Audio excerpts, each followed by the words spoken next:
Вітаю вас на каналі Смачно та гарно вдома. Сьогодні ділюсь дуже легким та дуже смачним рецептом приготування турецької пахлави. Пахлава за цим рецептом готується дуже легко, просто. Вам необхідно тільки декілька інгредієнтів і виходить дуже смачна. Для приготування пахлави необхідно тісто філа, це тісто бездріжджове, суміш горіхів. Я подрібнила ліщину та мигдаль. Можна використовувати будь-які горіхи. Грецькі, мигдаль, ліщину, фундук, все, що вам подобається. Розтоплене вершкове масло та цукор. Ось і всі інгредієнти необхідні для приготування цього смачного турецького десерту. Розпаковую тісто, воно в мене розморожувалось впродовж 2 годин при кімнатній температурі. Тісто розпаковувати необхідно обережно, так як воно дуже тоненьке, щоб його не зламати.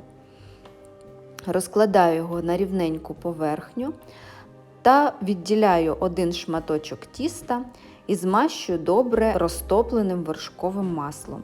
Тісто філа дуже любить вершкове масло, тому його необхідно додати як можна більше, щоб всі листочки були гарно промаслені.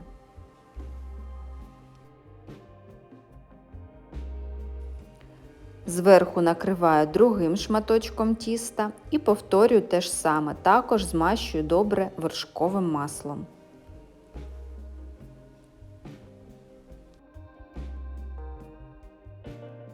Накриваю третім листочком.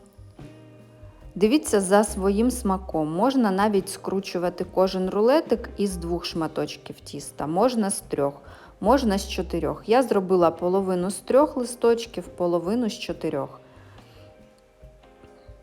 Змастила третій лист маслом. І на третій лист посипаю суміш горіхів. Я в тісто додаю горіхів небагато, потім додам ще горіхів зверху до пахлави та присипаю невеликою кількістю цукру. Зверху накриваю 4-тим листочком тіста та також гарно змащую маслом.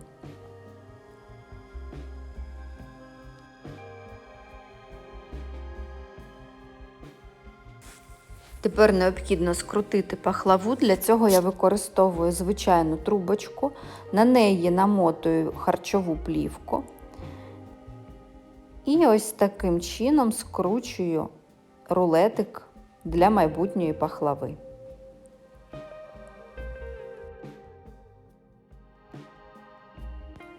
Скручую обережно і тепер роблю ось таку гармошку. Витягаю трубочку і ось такий гарний рулетик вийшов. Із 400 г тіста в мене вийшло 4 рулетики. Кожен розрізаю на 3 частинки.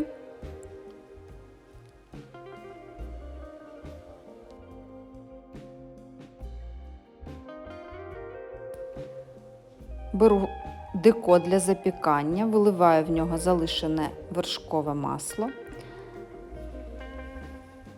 та викладаю рулетики.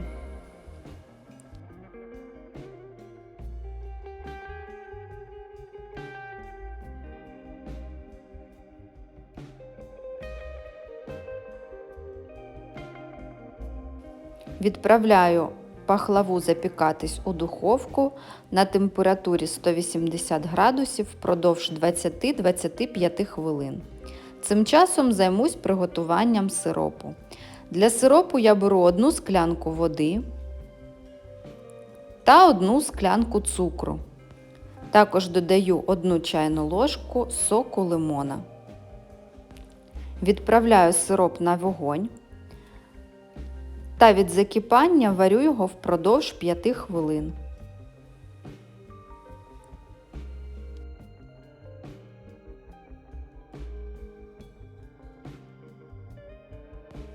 Сироп зварився, відключаю вогонь Та цим часом спеклась пахлава. Дістаю її з духовки та зразу гарячим сиропом заливаю її.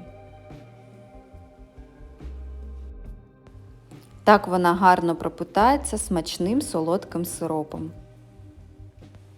Зверху додаю невелику кількість горіхів та залишаю пахлаву пропитатись впродовж 2-3 годин.